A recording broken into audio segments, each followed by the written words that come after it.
cumprimento a todos com a paz do Senhor Jesus. Abacuque vai falar que ainda que a figueira não floresça, que não haja fruto na vide e que o produto da oliveira minta, ainda que não haja mantimento no campo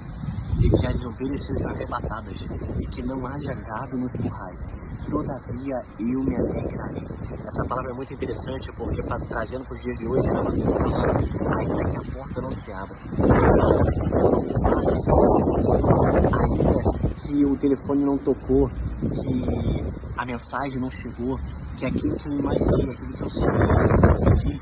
não se realizou, eu todavia me alegrarei, porque a minha esperança, a minha fé não está firmada, não está apoiada nas coisas que o Senhor pode fazer, mas em quem Ele é. Ei, a palavra para você hoje é, pode não ter acontecido aquilo que você esperava, pode não ter chegado ainda o telefone, pode não ter tocado a porta, pode não ter aberto, mas a palavra para você hoje se alegre no Senhor, porque você deitou, dormiu,